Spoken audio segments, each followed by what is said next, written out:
Right, we'll move on. We'll close the public session and we'll move on to number 1 to receive apologies for absence. Apologies are in the book. Apologies are in the book. Yes, right, okay. To disclose members' interest on any item to be discussed? No. To identify items? Yes, Chair. There will be an item later on about an application from Dinning High School, and I declare that I'm the governor. Okay.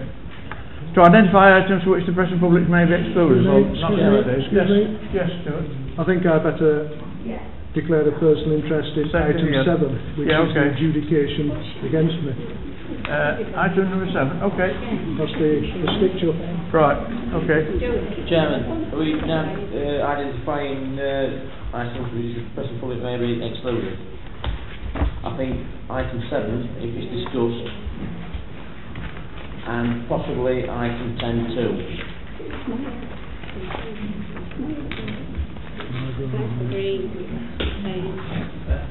Right, we've got a proposal, yes. Can I just ask, what about item 14.2? Or are you quite happy for that to be discussed in public? Item 14.2 will be added on to 9. We'll change it to 9 because it's all... So you've moved that to 9? We're moving it to 9. Or 7? Don't you mean 7? Sorry, it'll be 7, 6. 7, 6, right, thank you. Can I propose, and I'm looking at Mrs. Boyd now, can I... What the Stevens do, Sorry, just one moment. 7 and... 10 too. 10 We're just identifying the items now, we vote on them at the time. Yeah, I think you've moved that already to 7. Yeah, to 7. Yes, I've got to make it absolutely clear that I see no reason whatsoever why either of those items should be moved to public session. It's a private session, I beg your pardon. They are in the public domain and they need to be discussed in public. I only asked the question, I didn't... Yeah, it's all right. Yes. Right, I'm going to suggest, for openness and honesty, I'm going to read what the solicitor said, because I believe the item relating to the green should be done in private session, and I'll read what the solicitor has said. It is. But so we're not making that decision now. Wait till we get to it. Right. I'll do it when we get to it. Wait till we get to it. Right. Mrs. Boyd is obviously thinking I'm doing something on the hand, and I want to be clear and open and transparent as possible of why I don't think we should be able to discuss it in public. Right. We'll move on to. I'm hiding nothing until now.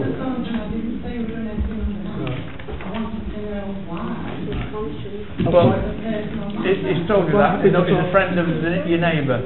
So, number 4, to confirm the minutes of the meeting of the Parish Council on Monday the 16th of February.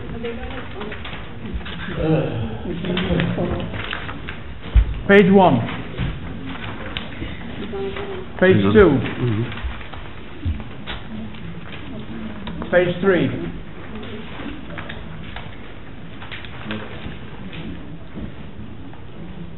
Can I have a proposer, please? Proposer for... Seconder. Every second receiving these minutes? Yes. Dominic, yeah. All those in favour, please show. All those in favour, please show.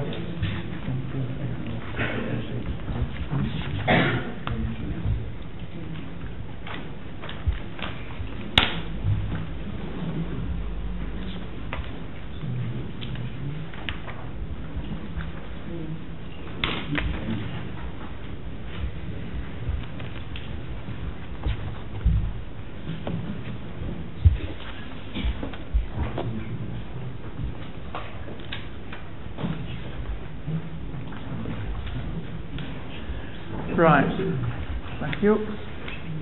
To receive the minutes of the Finance Committee meeting on the 16th of February and the 4th of March. That's just to receive them. Pros, seconded. All those in favour of receiving them? Right. Okay. Right, number 7. To consider the breach of the code by a member. I've had a letter from the Borough Council solicitor advising me in a certain procedure. I don't intend to go through all the judgment because it's irrelevant to the point that I'm supposed to make. All it says... Are we voting to move this into private session? No, you haven't had a seconder. You haven't had a seconder for that. It's quite obvious they won't move it in, isn't it? Voting to identify. I thought now we move to Well, the item. has anybody any objection to this being held down? I have, because I believe it's libelous. Right, so second it, please. You've got a second. Right, all those in favour of not having this here, but having it in private and putting it into private session. So this is against putting it into private session. All those in favour? Against moving it to private session. Yeah. All right. It's a vote for putting it into. So if you vote against this, it won't go in. So all those in favour of putting it in private? 3. All those against? Right. Okay. Right. And can I have a recorded vote, please, Chair? Yes, you can.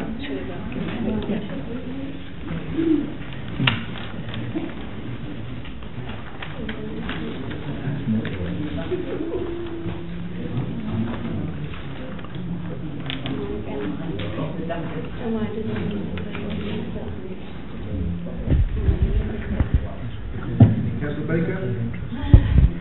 4. Against. Bridges? Against. Brindley? Against.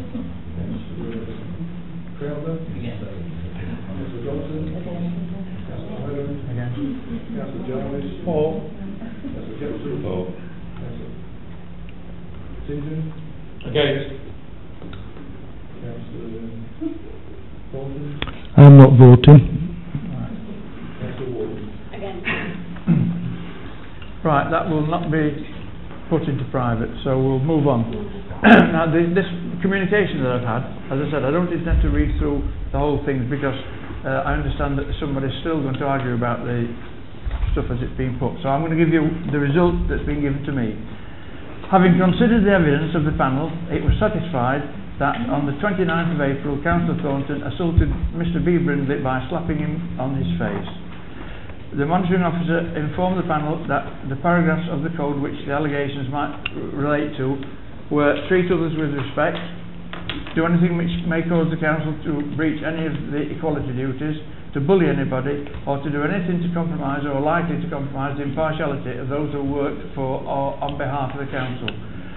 And you must not conduct yourself in a manner which could reasonably be regarded as bringing your office or authority into disrepute. The panel was satisfied that in assaulting Mr. Brindley, the Parish Councillor Thornton did not treat him with respect and was seeking to bully him, which is in direct contravention of the code. The panel also was satisfied that Parish Councillor Thornton's aggressive behaviour at the annual meeting brought both the office of Parish Councillor Thornton and Ansted Parish Council into disrepute. And then I've been asked to do certain things. The first one is report the findings of the Parish Council to the Parish Council for information. I've just done that. Right. The second one is to recommend to Rotherham Borough Council that the publication of this decision be in the local paper. That is out of my hands. That's been preceded by the Borough Council. That's nothing to do with me. Right. 3. Recommend to the Parish Council that Parish Councillor Thornton be removed from any or all of its committees or subcommittees, and the panel understands that this has already occurred. Apart from, we need to have a recommendation to fulfil all these requirements that somebody has proposed that Councillor Thornton is taken from the facilities group. So anybody propose that he's removed from the facilities group? Chair, could I give notice of a motion which will sum up what you're saying? Yeah. And if you like, I will move the resolution now. Okay? Well, yeah, depends what it is. Okay, well, let me read it. This is why I'm amazed that this should be held in private. This council deplores the use of physical violence by Councillor Stuart Thornton against a member of the public following the annual parish meeting in April 2013. It further deplores the need by magistrates to bind over Stuart Thornton to keep the peace, and the recent findings of the Rotherham Standards Board that Councillor Thornton breached the members' code of conduct by assaulting a member of the public. And it goes on about treating people with respect and so on, and he was seeking to bully. Is this a proposal or a story you're reading out? Because you just said you're going to make a proposal, but you've not read it. I'm giving notice of a resolution. Therefore, following the standard court hearings and findings, Anston Parish Council upholds Councillor Thornton's removal from all committees, subcommittees and working groups, which will include what you mentioned. Ian, the thing is that this recommendation that I've got to do, in fact, splits all those things that you asked for. No, but you have actually brought it to the council. I'm giving you a formal resolution on this. 1. Councillor Thornton freely and sincerely apologises to the members of the Anston Parish Council for his behaviour towards a member of the public and to them, and for the scurrilous accusations made against members of the Parish Council who proposed that he be removed from the Council's committees and subcommittees after the incident. Apologises to the next available Anston Parish meeting and has that apology accepted. 3. Undertakes appropriate training, including anger management training, and agrees... the councillors need extra training? And agrees to the completion and outcomes of that training being reported to the RMBC monitoring officer, who ensures that all necessary risk assessments are completed before Councillor Thornton is allowed to resume full Parish Council duties. That Councillor Thornton remains suspended from the committees, etc., and is not allowed to represent the Parish Council on any outside bodies to whom the Council sends delegates, representatives or observers until all of the requirements above are satisfied. And I'm happy to give this to the clerk. We've got a seconder for that, but I would prefer it if you'd let me continue first to go through this. I'd like to speak here as well. Yeah. And I most certainly will. It's recommending that the council formally censure Councillor Thornton. Have we got a proposal for that? Just formally censured. Formally censored. Right. Does anybody would like to propose that we censor it? It's a big, long thing. We're going to vote from each bit in its turn first. Yeah, because you've already had one proposal, and now you're going to go over the same again with another proposal. Make your mind up which proposal you're going to do. Well, sure, if you'll just bear with me, mate. I'm trying to read them out now. Right. These are the ones that... So, are you accepting the proposal on the table from Councillor St John, or are you going to do a whole new set of proposals? I'm going to do these first, because I've got... Right. So when do I get my right to reply? Right. Councillor Thornton, can somebody propose that he's formally censored? Yes, I'll say Right, any second is that? Any second? Right, all those in favour? Can I have a recorded vote, please? Can we have any debate on this, Jack? Now? Don't be silly, you're not allowed to do democracy around this table. Debate on it. Jack, are we going to be allowed any debate on this before we move to the vote? If you speak up, yes. No, I think I would disregard You have to ask them to be quiet. Please, quiet. Quiet. Here was the mic, Steve, please. Given that this was a serious criminal charge that was investigated by the police and I think taken forward by the CPS and the evidence laid before the courts did not convict on it. No, they did not. because they were offered a... Convict. You on the weren't there, evidence. so you don't know what happened. Don't get bound door if you're not convinced. Don't forget, Steve. Steve. I'm going to say You can carry on, but... Carry on, Steve. RMBC can find him guilty of something that a magistrate's court couldn't. Would the public please be quiet? Let the councillor make a point.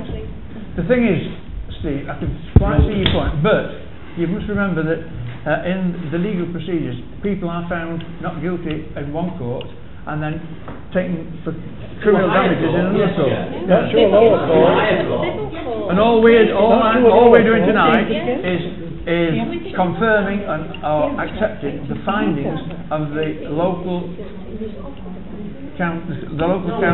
Being asked to censure the moving committee. This is their recommendations, and are we going to do it, or aren't we? Right. And we voted. Where are you going? What a bloody You want farce. to... It disregards and flies in the face of what the magistrate did. The magistrates did not find him guilty of what Why did they bind him over? was. He agreed to be bound over. There's a difference. Oh, between right. agreeing to So be pleaded not pleaded guilty then? In my understanding, you have to plead guilty to be found. No, you No, don't. I wasn't. I assure you, you don't have. Right, quiet please! We can't have any more of this shouting by the public. I have to shout to make myself hear. As a magistrate, you should know that you don't have to plead guilty to be bound over. You should know that. So we're now made statements in public. Councillor Thorntonbury, formally censured. All those in favour, we're asking now. Against. For.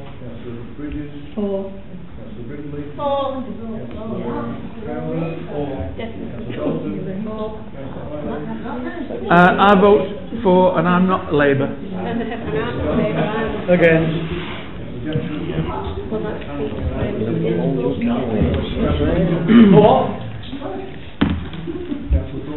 Right, so just let's go back on some of your Chairman. Right, when am I going to be allowed a right to reply, or is this just another kangaroo court that's going on? Right, when am I going to get the right to reply? This is just another kangaroo court. Yeah, Mr. Beaver's sat there and he's witnessing the bullying of me that's carrying on, and he chooses not to do nothing about it. Stuart, again. I'm not voting in this. Right.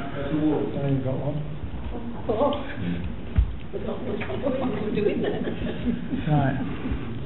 So now we've got to formally propose that he's removed from this facilities group. Would everybody second? Speak on this. Yes, you can. I'll second it, so you've got a debate. Yeah, right. You've got 3 minutes for it. Right, thank you.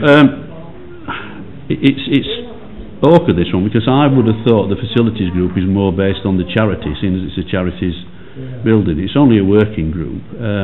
There's no sort of like set minutes or anything like that recorded, and it's actually on behalf of the charities buildings, not the parish councils. It feeds back to the parish council. So I think that is a separate entity, that facilities working group. Okay. Anybody else want to make a comment? The comment Go on. The comment I've made is that I cannot believe that Clive is not voting for the censure motion and the removal. In other words, Clive, and I understand your point about the charity and the council, but I honestly believe that you should stand up and say that behaviour was unacceptable. Can I just reply to that? Can I ask why Councillor St John's not addressing his comments to Councillor Jarvis and Councillor Baker as well? Councillor Jarvis. It's true, yes. Well, Councillor Jarvis. include them in then, Councillor St Would John's. you like to make your point, please? Yes. Is the ducking stool going to be put in the bag at the bottom? The ducking stool. I know what he Anybody else means. got a comment? Eh? Anybody else got a comment? Well, I Stuart, would you like to say anything? Right, no, Kangaroo court. can I just have an agreement with you that when you've done this due process that you think you're doing correctly, can I have the right to reply without interruption when you finish the Yeah, well, process? if you've got something sensible to Oh, say. I've got something very sensible to say. Where did we finish up with the facilities group then? But Stuart, I might add that it can't be in contradiction of what they found in the committee, because that's nothing to do with us. I'm going to read a statement out. That's nothing to do with us. We are talking about the actions that we've been instructed to do. Right. I've asked you to So, right. Yes. All those in favour, do you want to do a recorded vote for this? Yes. All the recorded votes. Right, recorded vote. You get the microphones round and nobody can hear you. Yeah. Yeah. We're voting to not let him go on the facilities. All those in favour, go through it. I'll challenge that later if you like. You can't remove me from the committee, you tell me. Yeah. So, excuse me, are you running this meeting or is the chairman running it? You shouldn't be sat at the I do sidelines. apologise if you can't hear, but I think that the public... You shouldn't be sat on the sidelines. I think the public has something to blame for the noise that you can't hear. Could you use the microphone, please? I've got the microphone here. Right, well, they're there. Councillor Baker. Against. Councillor Baker. For. Councillor Bridges. For. Councillor Brindley. Councillor Downer. Councillor Dalton. Councillor Ireland. Councillor Jarvis. Against. Councillor Jefferson. Against. Councillor St John. Councillor Thornton. Abstain. Now we're threatening members of the public. Councillor Wardle. Right. That's carried. What did you do when you in St John badly abused Mr Dickens?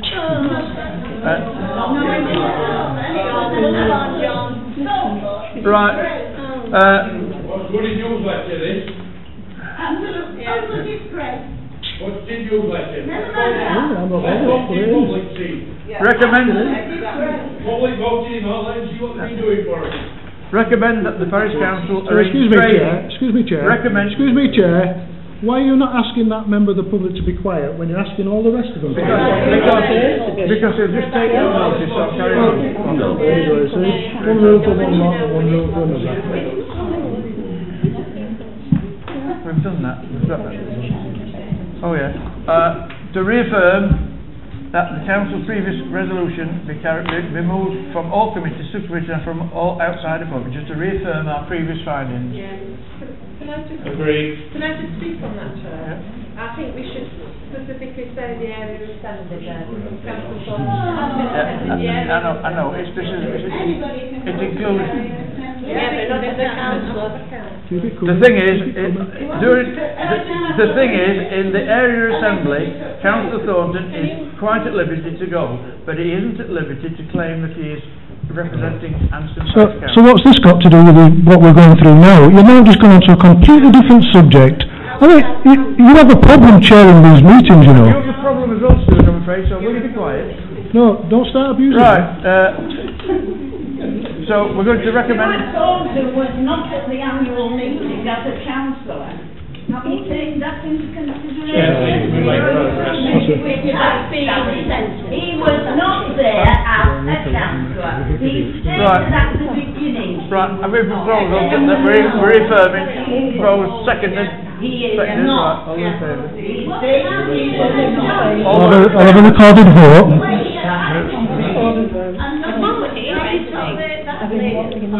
Yeah.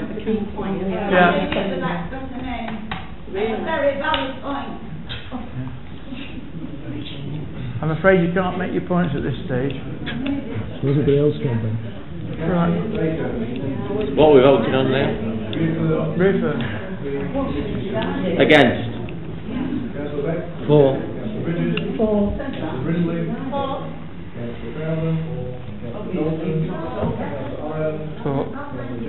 Against.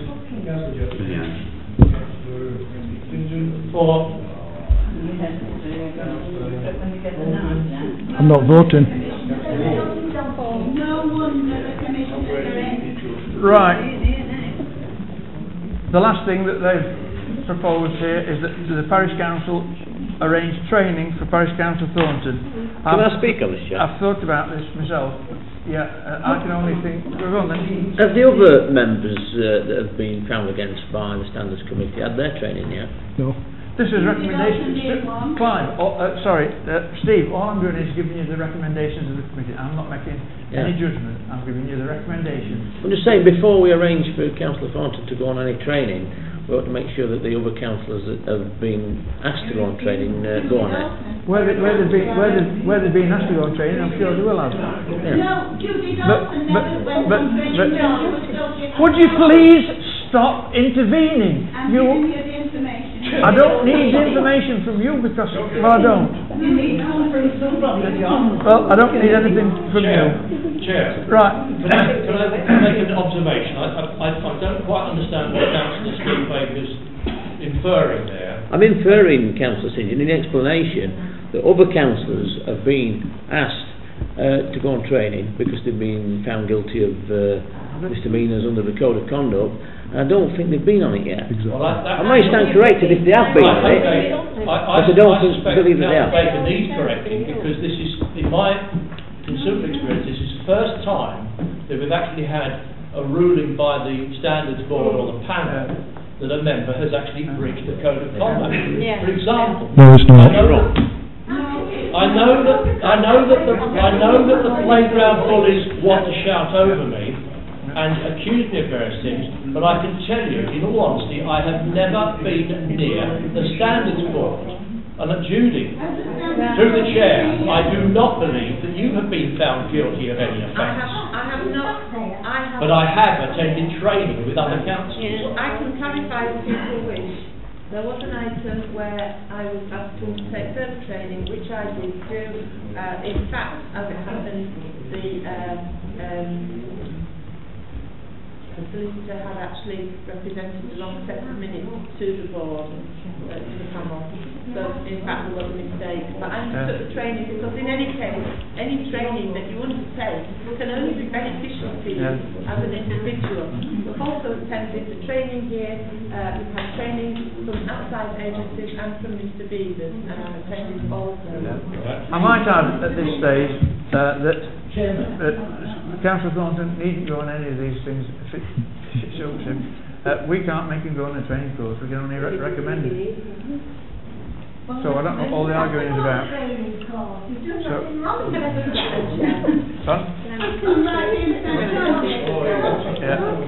what course? I thought I asked this when I was at infant school in Middlesex.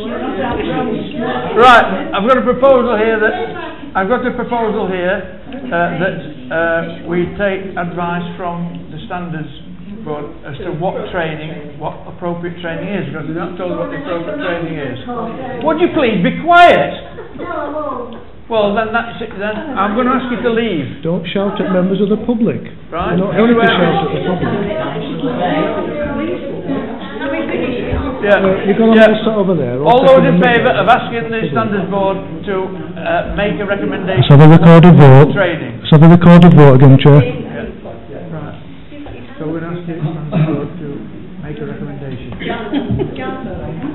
Well, if you say you're doing the best and you think the chair's not chairing this meeting correctly, you should speak up loud and not just sit there and allow him to make a mess of the meeting. That's unfair to him. Yeah. I have every respect for the council. Council Island chairing in the face of adverse circumstances that is attempting to do so.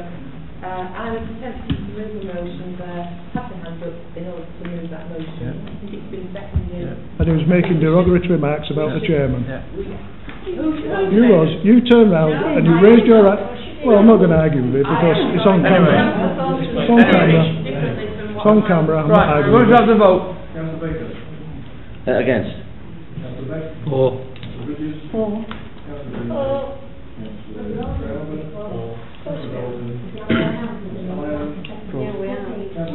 Against.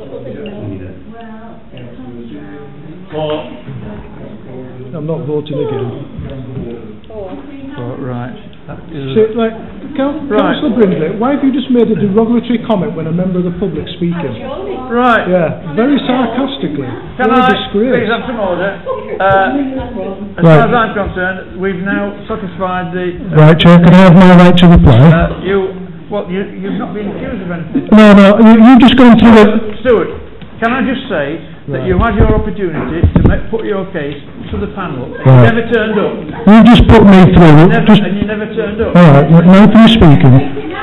You've just put me through a disciplinary process. I asked you if I could have the right to reply when it finished, and you said yes. So I'd like the right to reply. Right. I'm going to read a statement out, and I don't expect to be interrupted when I read my statement out. Read that, Stuart. Right, my statement is, on the 29th of April 2013, at a meeting of the electors of Anston, I was subjected to intense verbal abuse and threatening behaviour by Mr. Brindley, husband of Councillor Joyce Brindley. Mr. Brindley, who was clearly out of control, then assaulted me 3 times. Will you interrupt me, please? Yeah. Stuart. Mr. Brindley, who was clearly out of control, then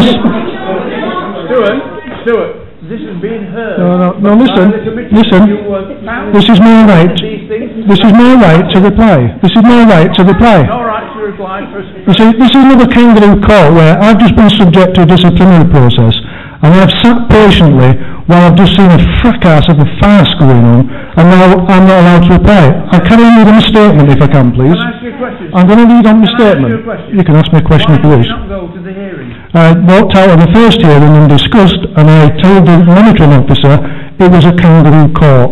And this statement will go somewhere to show why it was a kangaroo Why did court. you not go to the second one? Right, I didn't go to the second one because I walked out of the first one. Right, are you going to carry on questioning me? Right, are you going to carry on questioning me on the process that's already been decided? Now, I've asked to make a statement of the council. So I should be able to make a statement. I'll carry on if you don't mind. Mr. Brindley, who was clearly out of control, then assaulted me 3 times. In self-defence, I pushed Mr. Brindley away. Mr. Brindley was charged with aggressive behaviour and assault, 2 charges. Because I admitted to pushing Mr. Brindley away in self-defence, I was charged with assault, 1 charge. At a court hearing, not trial, both parties agreed to be bound over for the sum of £50 for each charge. Brindley bound over for £50 for each charge. There was no trial, there was no conviction of either parties, it was an agreement with the court, there was no criminal record. 4 other councillors who did not witness the event, Councillor Bridges, Bolton, Stonebridge and Wardle, all made a complaint to the Standards Committee.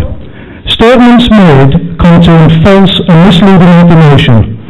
Councillor Bridges made a complaint, excuse me Chair, you must ask him to stop interrupting me. Councillor Bridges made a complaint but made no statement. The committee also took statements from 2 friends of Councillor Bolton, Mr. Kavanagh, a parish council contractor, and Mrs. June Thomas. Both these persons also made false and misleading statements. None of my just well, you ask you to be quiet. You ask you to be quiet. Both these persons also made false and misleading statements.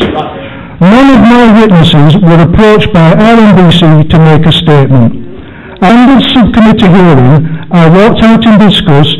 It was not a fair and just process. In effect, the hearing was a kangaroo court. I have contacted the commissioners at RMBC to begin an appeal.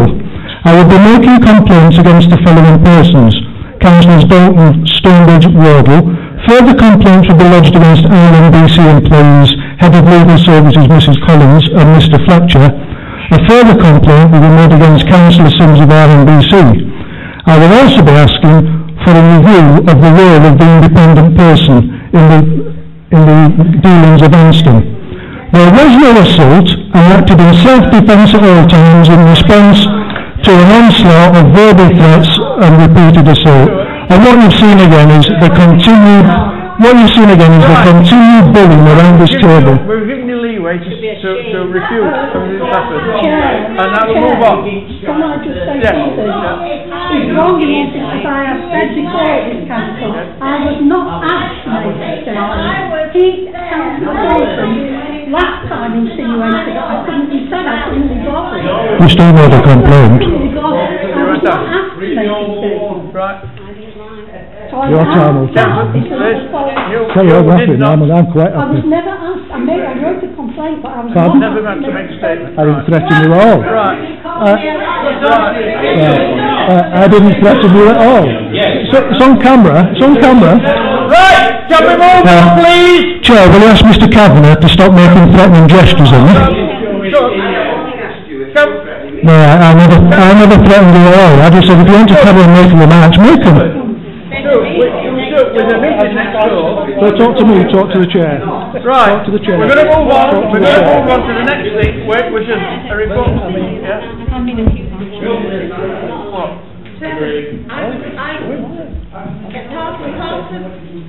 Yeah. What? Part of the statement that, or the motion that, part of the motion that Councillor St John moved was to ask Councillor Thornton to freely and sincerely apologise, not only to the members of the Anston Parish Council, but to members of the public, and I believe that we should continue to ask him to do that. So I would like to move a motion that we ask Councillor Thornton to apologise to both the parish council members and to members of the public who were at the annual parish meeting. Right, I have to a say, seconder for that, I please. do not believe As a a lot seconder. of what Councillor Staunton has said. We've not yet voted on the, we didn't actually vote whether we were going to ask, because we got interrupted, ask the standards board to recommend to us what training we should do. No, we didn't vote for it. Let's have another recorded vote, Chair. Yeah, you can have it, yes.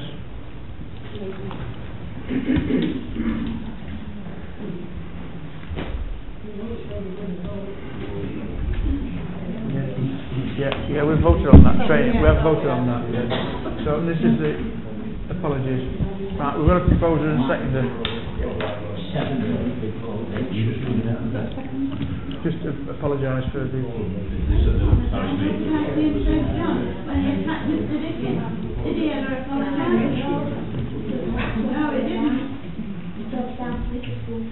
If Councillor Brindley apologised to me.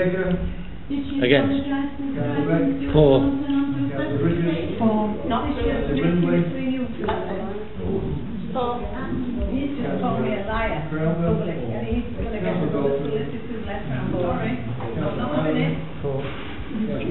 Against. For. I'm not voting again. Right, okay. So we don't want to make Chair. I think I've just been asked to if I'd make an apology. Let me make it quite clear. I've just made some very serious allegations against councillors who, for the last 20 odd minutes, have been sat in adjudication and voting on me, and not one of them declared an interest. Integrity? What integrity? Right. I will not be apologising to the public because I've done absolutely nothing wrong. Okay. I was physically and verbally attacked. Okay. You see, then, Chair, I'm now making a speech, and this councillor, all he can do is make noises. So, you've got no control over this meeting whatsoever. I will not be look at this way. I will not be making an apology for something that I haven't done wrong. Apology. Right. So we'll move on to the rather than. I don't lie. I will show you the statement. You are a liar. I'll show you the statement.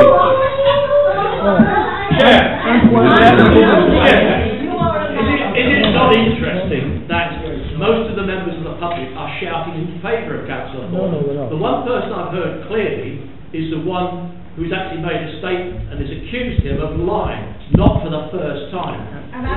Councillor Thornton has a very hazy grip on reality. And now you're insulting me in public. Right, can we move on, please? Can we move on? I'm quite happy to publish the statement. Rotherham Borough Council, Don't threaten me. Don't threaten me. We've had. If you want to threaten me, speak to my solicitor. Stuart, be quiet, please. Yeah, so if you want to threaten me, speak to my solicitor. Right, I will publish the statement right. to prove you lied. Can we please move on?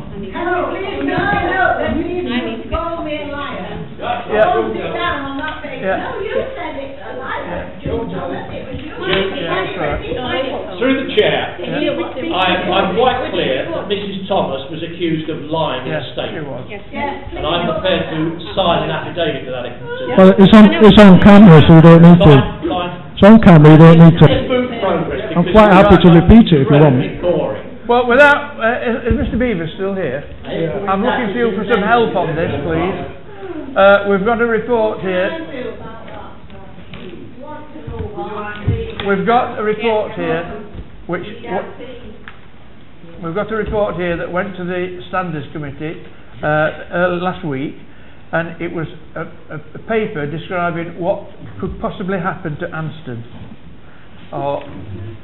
Have we started another item now? We've gone on to item which has been moved from 14 back to end of number 9. Mr. Beavers wanted to speak, wasn't he?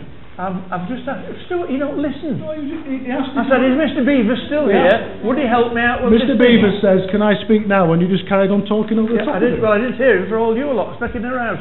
Mr. Beavers, can you come? Would you like to come forward? Would you like a microphone? I don't think I need one.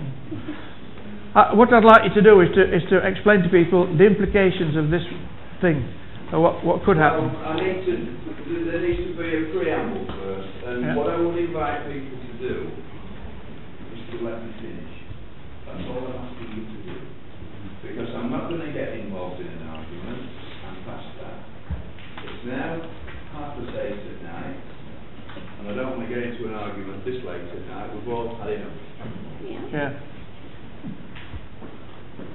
I need to speak firstly about I shall not speak at all about what's happened as far as you're concerned. There's a reason for that. The reason for that. Let me finish. Can I just ask you a question? For those of us who don't know who you are. I'm sorry, do I surprise people that? Can the chair tell us who this gentleman is? Yeah, it's Mr. Beavers who's... Yeah. Can the chair tell me who this gentleman is and why he's been allowed to speak? Yes, he will tell you himself. And we've been here many times before. For Rotherham. I was appointed as one of two independent people for Rotherham under the law of this Act 2011. When the Standards Board changed, Standards for England changed, and it brought all the decisions locally, the Secretary of State insisted that there be an independent person or people brought into each authority to act independently. I've been independent person here now for, I don't know, maybe 2.5 years, maybe a bit longer. And I came along here initially about 18 months ago, maybe a little longer. Yeah. When I apologise for that, Mr. No, you don't need to, because I've seen it all before so often over this last 18 months. The reason I came in the first place, because this authority was, for one reason or another, dysfunctional.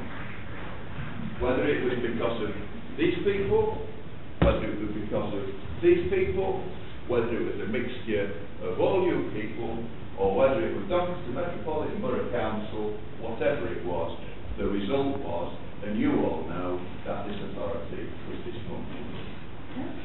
My position in law is that if there is a complaint made against an elected member, either a parish councillor, a borough councillor, a paid mayor, then I have to be consulted. They will have to listen to what I have to say, and then they will make their minds up.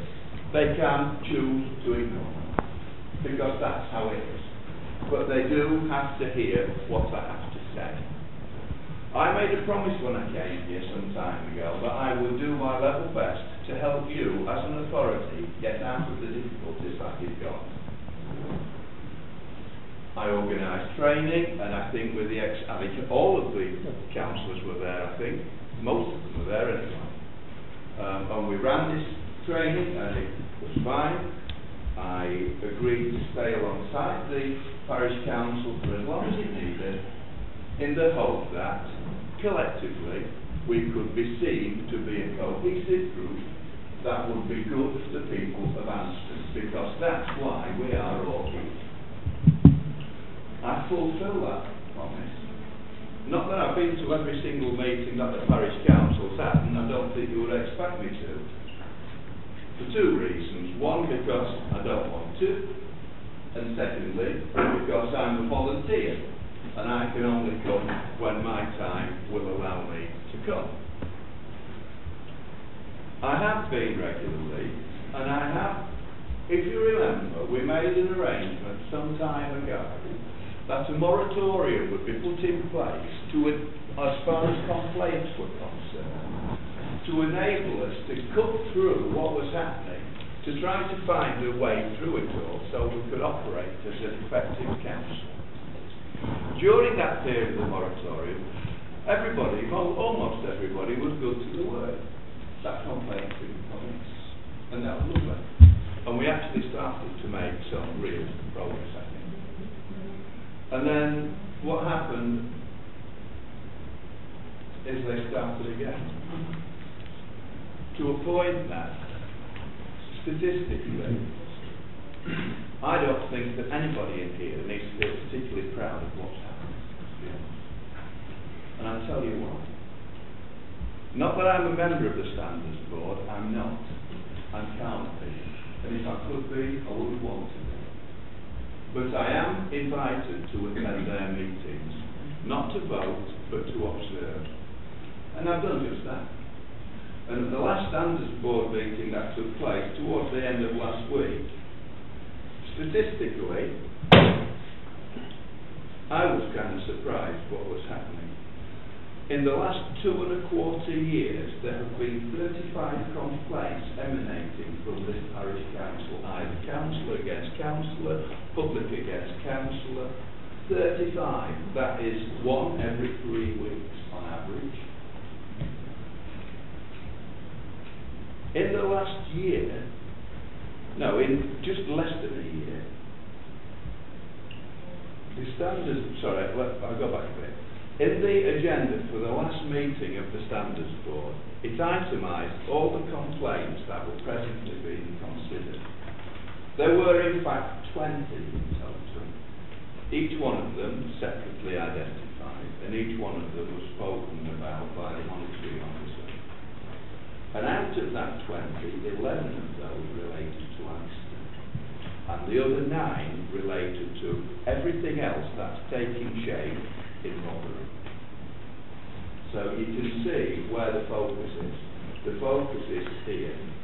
And I have to say that the chairman of the Standards Board, not that it's so much said it, but how he was reading body chemistry, as we all can do these days, he was less than impressed with what was happening.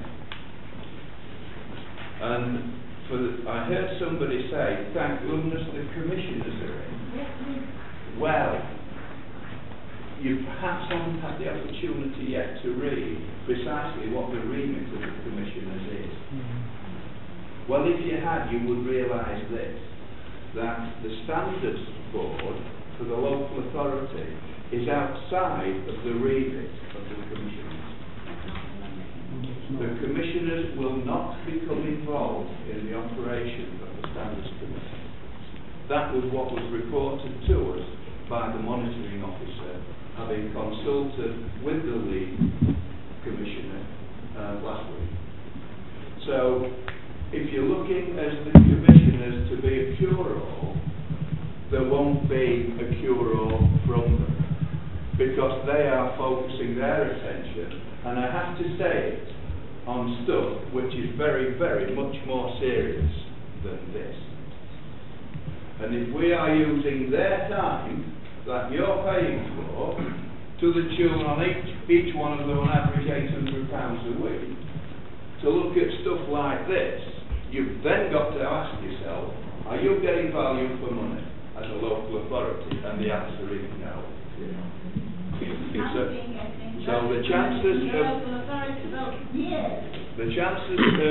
the commissioners, any one of 5 of them, 2 of them are local and 3 of them aren't, becoming involved in this kind of work, I think you're going to have a disappointment when they actually start doing what they're doing. Well, you always have the opportunity to speak to the commissioners, of course you do, because the Secretary of State affords you that opportunity. But I have to say that having read the remit of what their remit is from the Secretary of State, the Standards Committee isn't mentioned anywhere. So don't rely upon them. The position I'm in now is that I promised to you that I would stay with you through until Christmas of last year, and which is what I've done. I've done what I think I can reasonably do to try to help these people and you work together as a cohesive group. I'm not asking you to be on each other's Christmas card list. I'm not asking you to invite each other around for dinner. I'm asking you to be able to afford each other the dignity that a meeting like this demands. You might not like the colour of people's, the state of whether they're Labour, whether they're Conservative, whether they're independent, whatever they are. In real terms, that doesn't matter a great deal. And it doesn't. What matters more than all of that is what this parish council is doing holistically for the people it represents. whatever colour you are. And the problems we're having here is that we are almost at civil war between one colour and the rest. And that's not right. You're making a judgment that the I'm not making a judgment. I'm making. I make judgments in my professional life during the day. When I'm working in my time, I'm not making judgments. I'm offering observations. As far as I'm concerned, unless we as a group of people are prepared to meet each other halfway, and I said it 18 months ago, and here I am saying it again, it won't work. And it won't work. You know that. You know that. It's almost as if people come sit down here and let the bear baiting begin. Isn't it? Is it correct?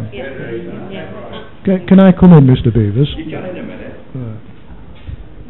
Why do you want bear baiting? It was prohibited 285 years ago. Are you directing your thoughts to this side of the house? I'm directing my... Also direct your thoughts to that way. I'm directing my thoughts to anybody that will listen. You have been here, what?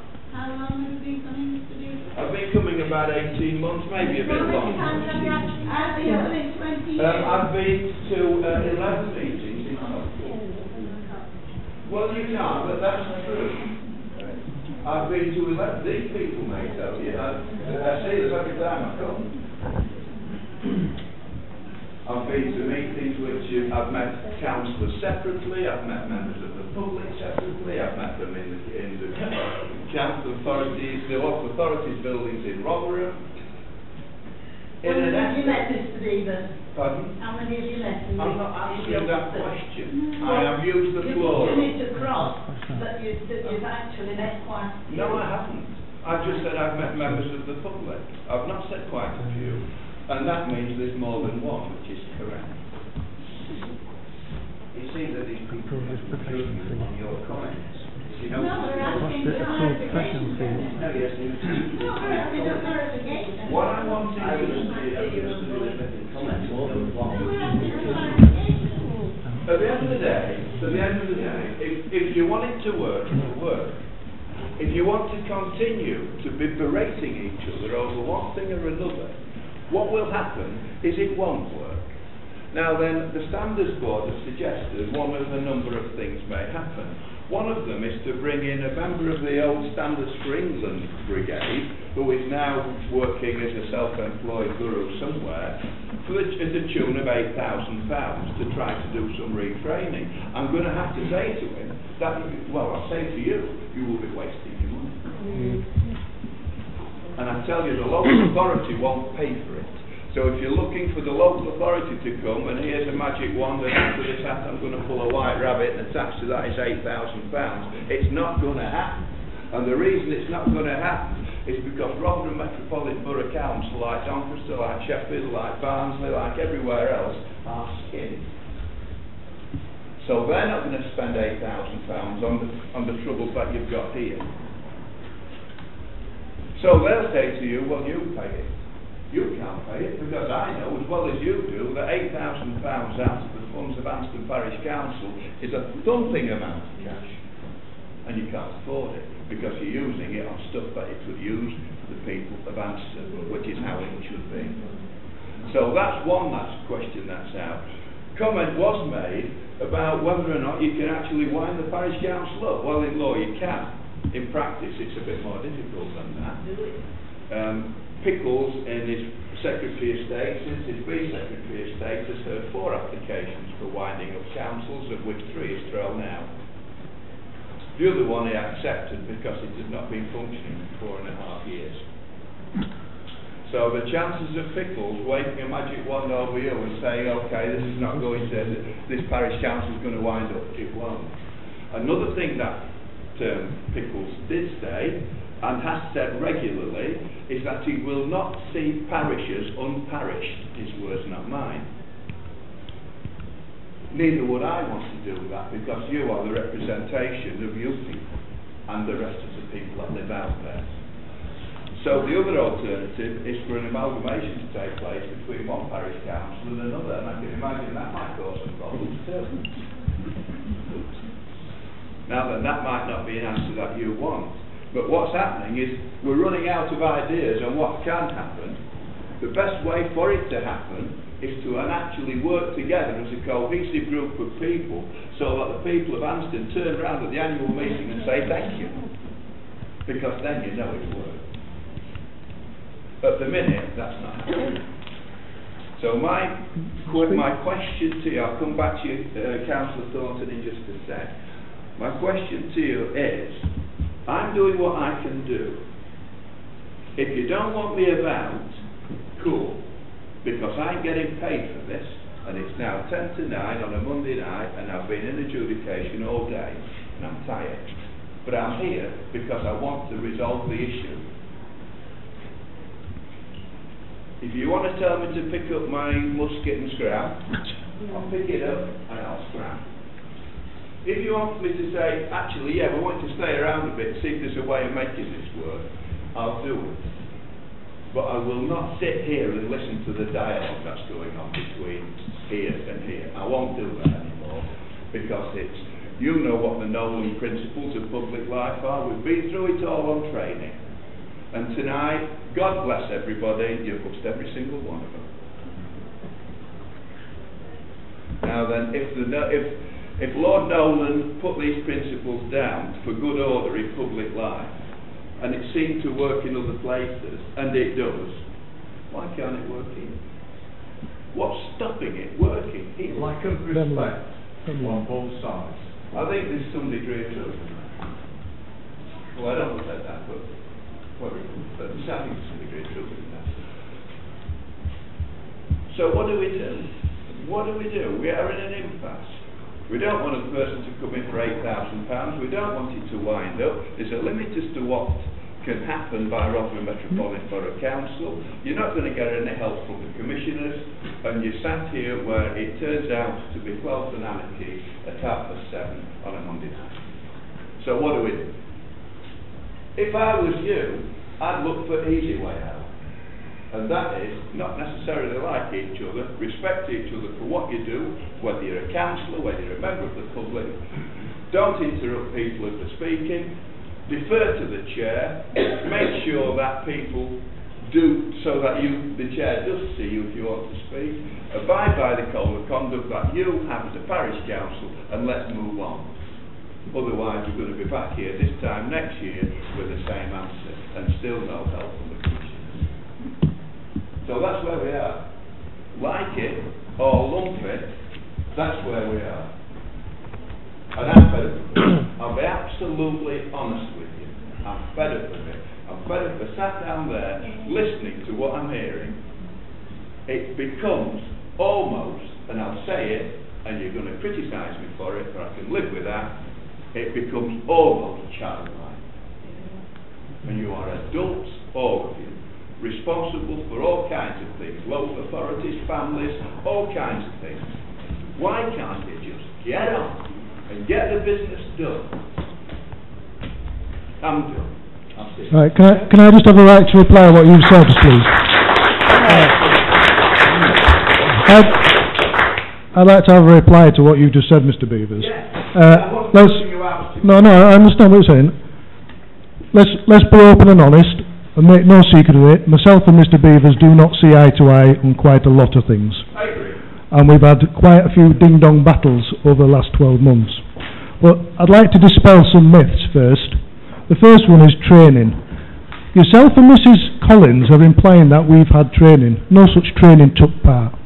The evening we had training, it consisted of 4 paper handouts. I requested to discuss all the complaints that had been put before the Standards Committee. It wasn't allowed.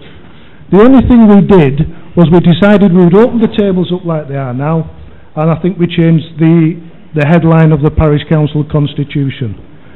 At that same meeting, there was Labour parish councillors sat there making comments about certain members of the public, and I found that quite offensive.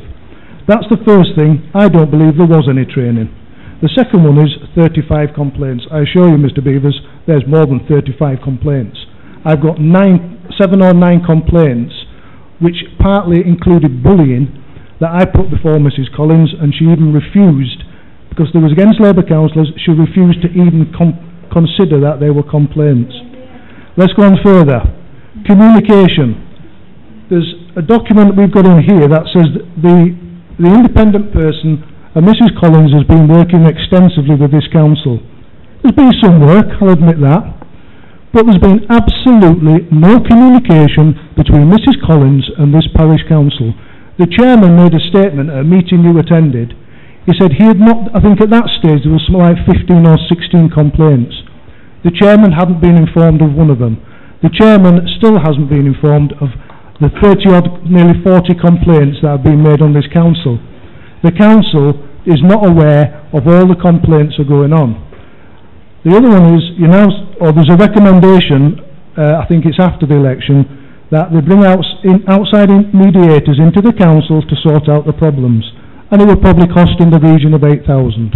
Well, let me say from my personal opinion, if that's going to cost us £8,000, I believe that's because it's an abject failure by Mrs. Collins to resolve standards issues around this table. 35 complaints. I'll admit I've had 4 complaints made against me. 3 of them are now going forward to 2 of them are going forward to the panel for a possible investigation. One you've heard tonight and seen the shambles that's happened tonight. Yet that leaves 31 complaints against members of the council around this table, and not one of them has been investigated. That's not fair, that's bias. And let's go on to the last one. You said to me, do you think if you want us to say to you, scram and leave? Well, I'm open and I'm honest, and I've always been honest with you. I think that what your intentions over the years were good, or so the last couple of years were good, it's failed, because I don't believe you've worked with us enough. It's failed objectively, and from my perspective, I don't see any reason why you should stay. That's just my personal view. Absolutely fine. Absolutely fine. You're just one voice. We'll see what the others have to say. Well, they won't say nothing. That's the problem. Yes, I'll say something too. Mr. Beavers. Can I say, why can't we get any justice, democracy, from a council that's been told they're not fit for purpose? I don't understand. I don't understand what you mean. Well, the public will tell you they're not getting the complaints answered. I've had my complaints answered. I am not here to support the standards board of Rotherham Metropolitan Borough Council. I can't do that. I'm independent. If I was supporting them, the next thing you say is, well, you're on their side, and I'm not. I'm totally independent. If you have an issue with complaints either you believe not being heard or not being adjudicated upon, if that's what you believe, then there is a course of action you can take to have that addressed. But I have to say, it's not through me. There's no system of people. Who is it through? Well, the local authority has a chief executive. I've complained. Well, the local authority will have a. No, it's got another chief executive yet, has it? Has it got another chief executive? But that would be a rule, because the monitoring officer's line manager is the chief executive of the council. So he is representative of the council and their employer. So he, in line management, would be the person you would go to. And I'm not saying that because I don't want to deal with it. I'm saying that because I can't. I understand that. Mr. Beavers, I'll back up what Stuart's saying here. Out of those 35 reports, I've only had 2. Well, as I say... And they were 2 that I made. Then I would say the same to you, Chair, as I've just said to the gentleman here, Councillor Jarvis, that there is a course of action that you must take. Yeah. But I really mustn't become involved in that. Yeah, just a comment. Mr. Beavers, I'd like to thank you for your time and commitment to the council. Yeah, and so I'd would like I. to suggest that perhaps when the new council takes its place in May, it may look different to the way it looks now, and that it's possible that ongoing work may or may not be required at that point. So, you know, we are at the tail end of, you know, the 4 years. Yeah, I think you must be psychic, really. And the reason I'm saying that is because the suggestion was made by the chair of the Standards Board that because we are now so close to the ballot box, and because things may or may not change as a result of that, then for me to ask if I could come back on that first meeting of the new council to say hello and offer any help that they think I may be able to offer, and I will do that. Can I just ask a final question? I mean, you've seen the hoo-ha that went on tonight, and basically, I will be watching the tape back very carefully, because I believe it was another kangaroo court tonight. Can I just ask your opinion? There's Councillor Wardle, Councillor Brindley, Councillor Dalton, all involved in that complaint against me, and I've made some serious accusations tonight. Yet they was all voting tonight against me to punish me without declarations of interest. Do you think that's correct? No, but this is the problem. You won't answer questions, and Mrs. Collins won't answer questions, and that's why we're in the problem we've got now. Right, you keep saying you can't, but you're reporting to Mrs. Collins, with Mrs. Collins, you're making reports to the Standards Committee about this parish council. You say you can't get involved, but you are involved. You're at the back taking notes and then reporting to the Standards Committee. But what your reports to the Standards Committee, they're not public. They're done in secret session because they're not published in the minutes. If people were more open and more honest, things might get solved. Tell me how you think I'm making reports. Well, you just look at the minutes. It says there was a report by Mr. Beavers to the Standards Committee. That's all it says, and it's in reference to Anson. That wasn't to the monitoring officer. No, well, just read the minutes because that's what it says. That wasn't the monitoring. She's not a member of it. No, you didn't hear what I said. I said the independent person made a report to the Standards Committee. Right. So, can I ask you then, why are them documents, why are your reports not made public? It's a straightforward verbal report. I was simply asked at the meeting by the chair when the agenda gets round to answers, and I'm simply asked what's happening. Yeah. Right, yeah, I understand that. But what happens is, every time you come here and say you want to work with us, I want to do this, I want to do that, I honestly believe when you first come in here you were genuine. I honestly believe that. But the problems have not been resolved because nobody will stand up and nobody will say publicly what the problems are. And it's not just one person, it's lots of people. No, there's nobody addressing the actual look, he's interrupting me again when I'm talking to you. Because I've heard about the Thornton Hall meeting. I'm very tired. And this is an example of what happens. I was speaking quite pleasantly to you. I was speaking quite pleasantly to you. Settle down a minute, settle down. I was speaking, sorry, I've not finished speaking yet. I've not finished speaking. You expect all... Right, you see, and this is the problem. I get shouted down every time. By all means, carry on. But you're going to finish at 9:30, and half of this business that we've got to do will not be completed. I'm sure that would be You're the problem. Extend it for 15 minutes. Anyway, just two very quick things to finish with. I was asked the question, why am I here? Have I been invited? I've had two invitations, really, tonight. One came 18 months ago when I said I would like to come along to the meetings, and the parish council said come along whenever you want. Yeah. And I've taken them up on that, thank you. And particularly for this evening, I actually wrote to Michael and said I would like to come along and briefly speak with you. Am I able to do that? I've been consulted with your chair, and the letter came back to me saying, yes, thank you, please do. So I have sought permission, and that's the other reason I'm here. Thank you. You should make yourself known when you come through the door.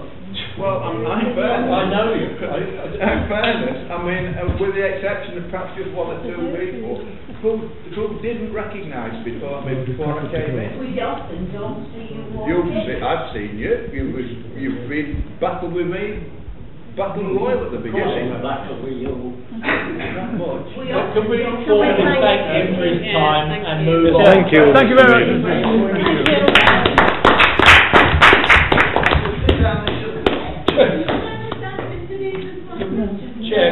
Chair, move on. Chair, it is not a public meeting, can we please carry on? You stop speaking over members of the public. Well, the member of the public should be speaking anyway, so. Please stop being rude. Chair, can I ask Mr. Beavers a question, please? No, sorry. It's finished now. Are you the chairman of the intent, John? No? Through the chair, he's the chair, let's To make approve, progress. we're moving on to item number 8. Item number 8, because it's obvious what Mr. Hughes said hasn't gone sunk in at all. Number 8. Item number 8, to approve the date and the time of the annual parish meeting, Monday the 13th of April at 7 o'clock. All those in favour? Before we go to a vote, what is before we just jump into votes, we're supposed to have a discussion, right? Can I ask who's actually put this forward onto the agenda? Well, No, I'm just wanting to know who's called the meeting. No, see, now you've been prompted by the clerk, because let me just finish what I'm going to say. Please make progress. Right. Chair, I've got, Councillor St John has just interrupted me again. Look, let me explain why I'm asking the question. I've got different objections to it, to the parish council. Are you going to allow me to speak? Being on Monday the 13th. Right. Are you going to allow me to speak? Right. The reason I'm asking the question is because by law, to call a parish meeting, it's either the chairman has to call it, 2 councillors, or I believe it's 6 members of the public. Up until the clerk just told you that you're the one that has to call it, you didn't know. So you haven't called it. No, because you haven't. It's not in standing orders. And you haven't called the meeting. You've just been told. Excuse me. Everything with the clerk. Right. Can I just? Can I finish what I'm saying? Can I just finish what I'm saying? Can I finish what I'm saying?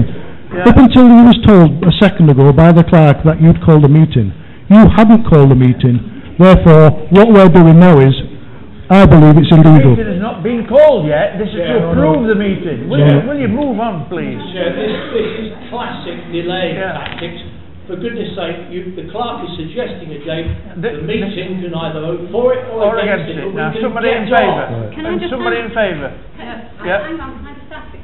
I thought that if there was an election for the parish councillors, then there was a certain date in what we should have the meetings up to. Is that?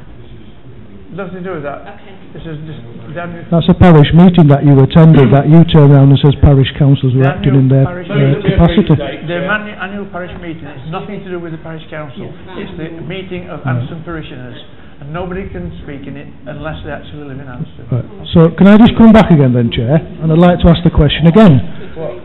You're asking us to approve a date for the parish meeting. Who called the parish meeting? Nobody's called it, Stuart. Well, how can we have a date for it then if nobody's called it? There's a suggestion that we have the meeting on the 13th of you're prevaricating.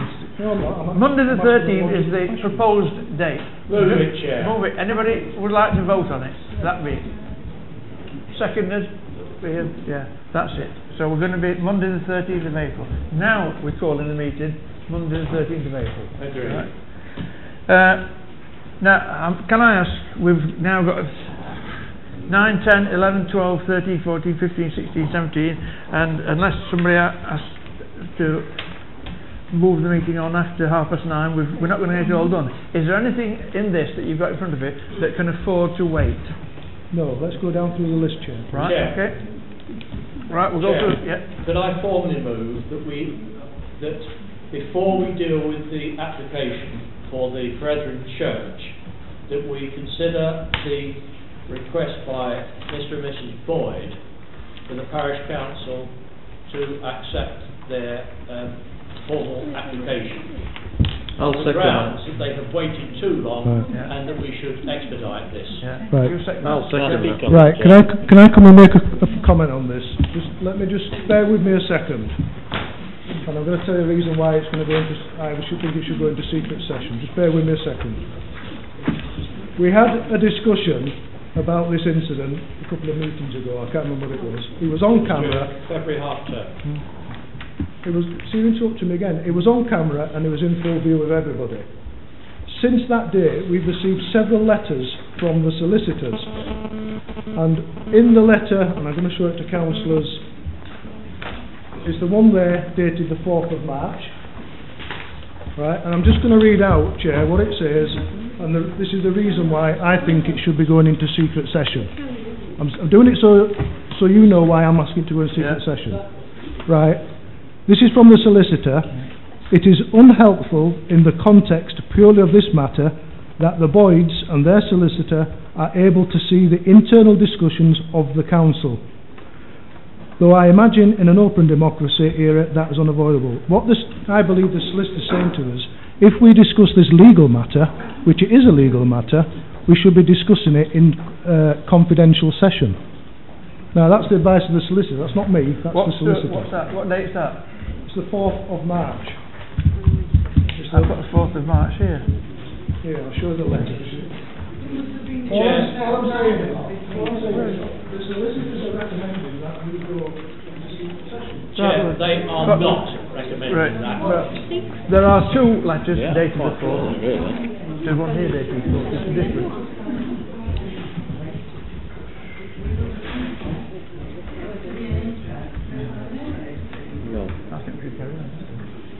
Chair. Yeah, well, I think we should. Could I move that we discuss this matter now? Yeah, we've got a proposal that we actually deal with it now. Right. Judy, seconded.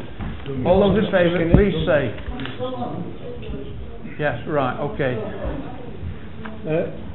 Councillor, Chairman, can I move that 10.7 is brought forward as well, please? I'll put that one up next, Gordon. Right, thank you. Right. The question is, do we go ahead as requested? Could I move that we do, throughout these letters from the solicitors, all of which no doubt cost one or other party money, there is a clear view that A, it shouldn't go through the court, it's not in the best interest of the parties. Secondly, that the client's strong prospects of success, that we accept the considerable evidence put forward. They recognise an existing right, not grant a new one. We've also, I've said it before, we have granted the north side of the green. I think we're using a sledgehammer to crack a nut, and I move, and I'm looking at both sides of the solicitors. I hope that they can get the statutory declaration sworn, and that this council should move the process forward and agree. What was your point? I was just going to point out. I'll second that, Chair, if it needs seconding. Yeah. I was going to point out that the discussion about putting through a legal advice would cost £200, which is in this pack. But that's just. I understand that, Michael, but this is what bugs me. It's a straightforward decision. It shouldn't cost us any more money. The objections are coming from, essentially, from a friend of somebody who thinks that they're... Didn't take you long, did it? That is irrelevant, and I hope that we can grant this right of access. Stuart. Right, I've already declared a personal interest. Let me just read a letter, part out. Stuart, we've got the letter. Don't make derogatory comments every time I speak, please. We've got the letter. Right. We don't use it. No, let me just explain. You need to calm down. Yeah. Let me explain. Right. On the letter of the 20th of February, if you'd like to read it, I'll read it out for you. No, we've got No, listen, why is it whenever I speak I'm getting derogatory remarks from Councillor Syndrome? Well, if you allow me to speak, it goes faster, you know. It doesn't right. go faster if you don't say anything. Halfway down the paragraph, halfway down the paragraph. All those in favour? Yeah. You're not allowed to, because I can't. Right, I'm standing on a point of order, Chair. Have we legally got a right to grant it? No, we haven't. This is what I'm trying to bring out. We're not granting the right of way. We're saying that we're not objecting to it. We're not objecting. Chair, I'm stood on a point of order. Yeah, what's your point? Fine by me then. What's your point of order? I'm going to make an explanation of something I'm trying to tell you. Right? The solicitor, in this letter, we've sent an email to the solicitor. The solicitor's looked at it, and the solicitor's saying that if he gives us advice on this letter, he will have to charge us in the region of £250. But let me read what he said. He says, however, if I am to provide a reply to this email, brackets, and I think in the circumstances it is right that I do so, I will have to charge. The solicitor is recommending that he makes an adjudication over the email that was sent. We have to listen to what the Yeah. solicitors are telling us. We don't have to accept what they say, though. Right, no, we don't. But let me go back to what Councillor Wardle just said. The parish council does not have a legal right, even if it wanted to do it, the parish council hasn't got a legal right to grant access. Councillor St John keeps quoting me giving these rights to people on the north of the Green. I suggest to you that them rights were done illegally. The parish council, just stop. And it's item 50, that is a straightforward untruth. This council agreed with legal advice that they could do that. Yes, they did. And to then claim months later that it was illegal is just a joke. It is wasting time. Right, have you finished? Just let me finish speaking. Right, I'm telling you now, Chair, that the parish council does not have a legal right to grant access to anybody on the Green. Now, if you want to go ahead and ignore the solicitor's advice, don't come looking me for my tax money. Yeah, we are not granting right of way. We are acknowledging the fact that they've already got one. Can't do that because that's acknowledging the Right. legal practice. Right. the vote, Chair. All those in favour, please show. Can I have a recorded vote? Can I have a recorded vote, please? And this is the sort of behaviour that led to a court case that cost the ratepayers of this parish £110,000. Yeah. Has Mr. Beavers gone? Oh, right. Sorry, I haven't... Right. Okay.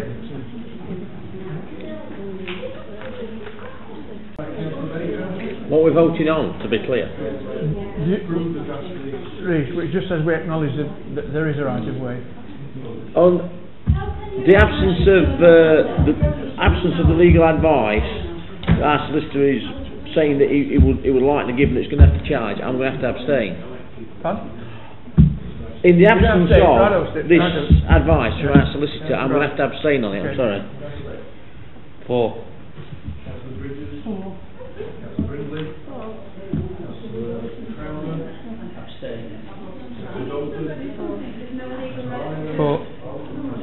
Abstain. 4. I'm voting against it because we haven't got a legal chance to do it. 7, right, okay. That's carried. Right, to satisfy Gordon, I'm going to just hear this one first of all on the on item 10. What is Gordon? Which is 10.7. To consider whether councillors who are also allotment holders should be eligible for the allotment competition. Well, as far as I'm concerned, because when I judged, I didn't know who the hell's allotment plots belong to who. And as long as we don't know who the plots are, what does it matter who it is? It could be Prince of Wales, for all I know. Right. So, as far as I'm concerned, I will propose that they are. Anybody would like to second that? They're allowed to. Yeah, there's a second. Proposed and seconded. Anybody? All those in favour? Can I just come in on this? It's my motion. Can I speak, please? You can speak. Yeah. Wait a minute, Gordon. He's supposed to stand up first. No. I'll defer to Gordon and allow him to have a say. Right, Gordon. Right. Well, I was asked to judge this. Reluctantly, I agreed. I said at the time, my allotment was not to be judged. Yeah. Went round and we came to there were two judges. I don't know whether, I think he was from Dinning, the other guy. And I said that, again, my allotment was not to be judged. Yeah. And Councillor St John was there. Yeah. And who won it? Me. Well done. No, not well done. Well, it wasn't judged. My allotment wasn't judged. Could I know Gordon has tried to get this on the agenda for some time and we've not got that far. Historically, all the allotments have been judged. They were done by parish councillors. The last few years they've been done by 2 external judges. One has sadly got cancer, the other one, Alan Harrington, is from the Worksop Association. Now, you were asked Gordon, if you'd like to accompany them. I Which was is asked what to judge. No, you weren't. I was asked to judge. Who gave me the favour for judging? I don't know. Wasn't You it? did. Oh, yes, you did. No, Gordon. Yes, you did. Gordon, this is a complete misunderstanding. Oh, dear. Oh, dear. Oh, dear. Right, Gordon. Right. Gordon, I propose... I didn't judge. I accompanied the judge and he did the work, and we didn't know who they were. No, you can't be a judge, but you can have your allotment judged. Of course you can. You're an allotment holder. There were two judges, and I was one of them. Yeah, well, you should I be. didn't mark my card, and I asked the other judge not to mark his. Shall we make it clear that... So how come I've won? Councillor Jarvis, because he must have thought yours was the best. Yes. Can I come in, No, please, Chair? I've been convalescing after operations that summer, and my garden wasn't very good at all. Oh, And Can I come in, my, Chair? the best, my allotment's not nowhere near as Well, good for as sake half of the progress, others. Gordon, can we Can- say that you are able to enter your allotment, but not be a judge? Is that I'm not bothered. Most of the gardeners that I've spoken to don't want the judging anyway. All they're there for is to get goods off the Can I have a allotment. proposal that we Can I- we say you can? Yeah. There's Right. been a proposal that it be allowed. Can I speak, please? Yes. Right. I'll speak on this because I think, and I'll say, Gordon, forgive me for this. The reason Gordon's brought this up, because Gordon's embarrassed. And he's embarrassed because the council, in its wisdom, has voted a councillor to win the allotment competition. It should never have happened, and from what Gordon's saying, there's something wrong going on when councillors are winning the allotment competition. It's common sense that the judges do not judge councillors' plots. You could argue, isn't it strange what's happened, and why has it happened? And again, quite clearly, he was told he was a judge, he didn't do his own plot. I think he's quite, should we say, clean on this one. I don't believe it's a misunderstanding, but he shouldn't be putting people in embarrassing positions. Right, but can he yes, yours. For a start, it's not councillors that decide who wins allotments, and I understand that it's done on a point system. Councillor Jarvis came top in points, so even though your allotments hadn't been worked all the year, they obviously thought the condition of it warranted them points, and that's why you won, because No. you got more points than anybody else. No. And it's nothing to do with the councillors. Oh, it's nothing to do with the council, I know that. But the council gives the prize, and who recommended that prize? Alan Harrington, the independent judge. Well, we've got a Well, we motion. can't do because We've got a motion before you that just a moment, that please. We it can't be do allowed. because there was only one judge voted. for God, it then. we've got a motion before us all. So that half of the marks didn't God, get there. that the allotments, you can go in the allotments competition, but obviously because there's... I don't want to go in the allotments. Well, Most don't of go the in gardeners then. don't want to go into it. So why have we got this on the agenda? Here. Right. Can we vote then? The vote, we're voting. What we're voting We're on? voting whether it should be allowed and it shouldn't be. Those in favour of it being allowed, please show. A parish councillor who owns an allotment be allowed to go in the competition. Who's proposed it? Who seconded it? Ian proposed it. Who seconded it? No. Helen seconded it. Right, all those in favour? And can we read the proposal out again just to be clear? Well, it's rather confusing, so if we just read the proposal out. The councillors who are allotment holders should be eligible for the allotment competition. The proposal is yes, they are. That's it. All those in favour? All those against? Right, so carried. Right, we'll go back to number 9 now. Then we've done that, Gordon. I said I'd bring it in earlier. Thank you. Can I ask a question, Chair? What's that? We've got to within just over 5 minutes from the end of the meeting. If we get to list 80174, it leaves us 5 minutes to discuss that, and I don't think that's time enough, so I'd ask if we extend it for 9:45. Yes. We'll go on until time. Well, and then 10 we'll ask minutes. it. 10 minutes is not enough. Yeah, so we'll go on. We'll continue and then ask Ask the questions. Yeah. Right, okay. Right, planning list of 7, no items. List 8, extension 25 Netherthorpe Way. Neighbours. Neighbours. List 8, the church and the car park on Common Road. You've all got the full presentation in your pack. Are there any questions you'd like to ask about it? This is where I will ask you to answer the questions. Can I have yours then, John, as you offered? You can have it. Anybody else? Yeah, of course. I always accused of being one that speaks on planning matters. Can I just say, if the council... Sorry, it's all right, I'll wait till you...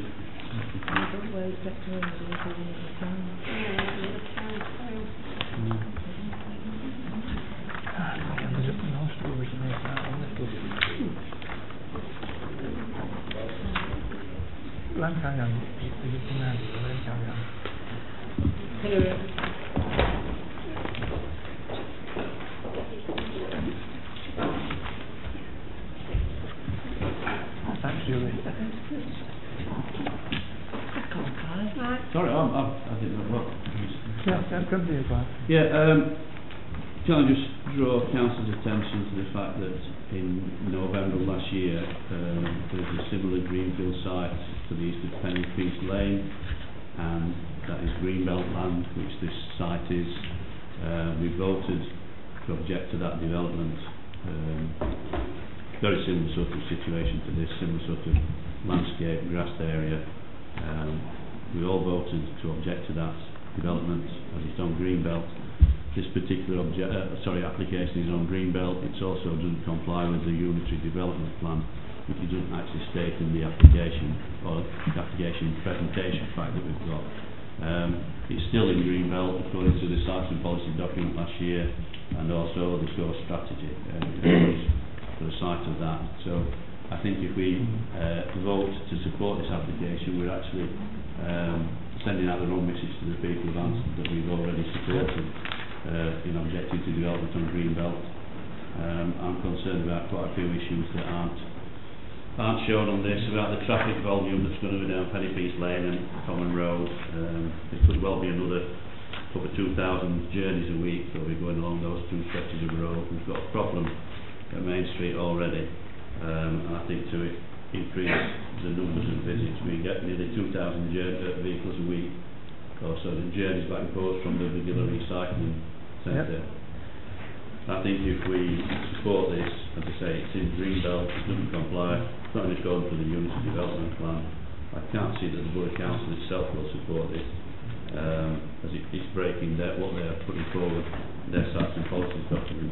I don't think the surrounding roads, etc., are capable of sustaining that amount of vehicle usage around here.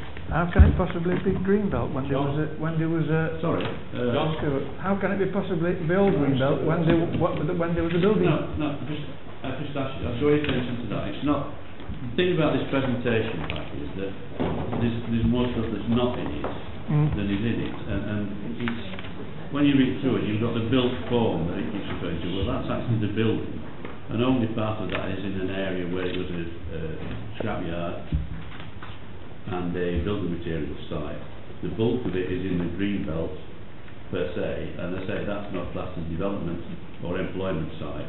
It's all in the Greenbelt, and the plan that's shown there is not accurate because that area of land goes further along Common Lane, and you're going to put 125 space car park tarmac over that area. It goes, and as I say, the plan's not accurate. What about the railway embankment? Sorry? What about the railway embankment is part of the Greenbelt. Is it? Yes. So that was never industrial? Never industrial, it's part of the Greenbelt. I did support the first application where they wanted a school and a gospel hall, and I went to planning board, and the planning board members voted against the application. I understand that. What we've got here, I think, is a better solution because it is only a gospel hall. That scrapyard from the 1980s on, that area of land which is not in the Greenbelt. It is. No, please listen. I will do. The area of land which isn't in the Greenbelt was a scrapyard, which I have to say the county council first and then the borough will continue taking action against, It then became a builder's yard, and I believe that what is proposed here is a great improvement on the locality. I accept that part of it appears to be in the green belt, but I do not... Get your facts right. Chair, this I consider to be charming bullying. Go on. What they've got in the green belt is car parking. Now, I'm quite clear. I mean, I can see what it is. Now, I have a feeling, I've never been on planning, that car parking in the green belt is actually allowed. Therefore, on the grounds that I think the application is well thought out, it is architecturally, I think, sensitive to the area, I would be prepared to support it. That's all. Stuart. Yeah, just first off, can I just say that, can I ask Councillor St John a question through the chairs? Are you intending to stand at the Standards Committee hearing in support of this project like you did last time? What Standards Committee? Sorry, the planning department.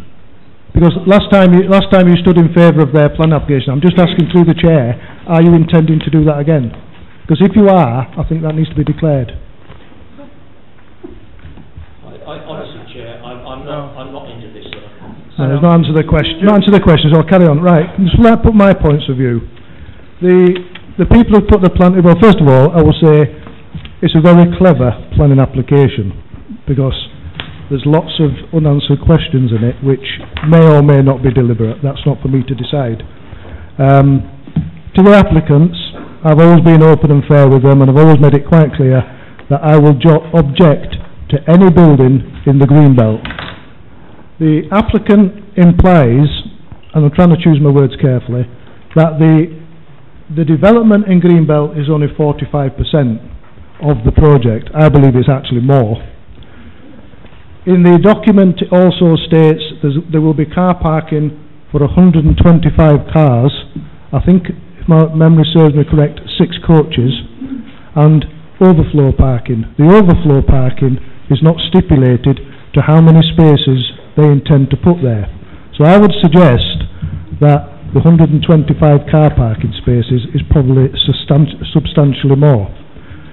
I've made known that I will object to it because I don't believe that it's a good idea to concrete over Greenbelt for a car park. The other complaint I've got, sorry, not complaint, the other objection I've got is the road system. There was lots of talk last time on the previous development around the junction of Common Road and Todwick Road. That solution has not been addressed.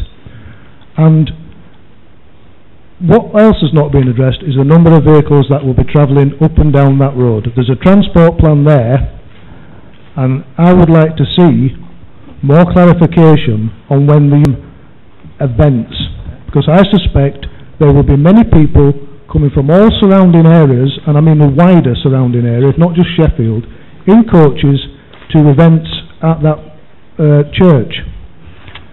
Right, Stuart, can you say now? Just hang on there, I've not finished speaking. Stuart.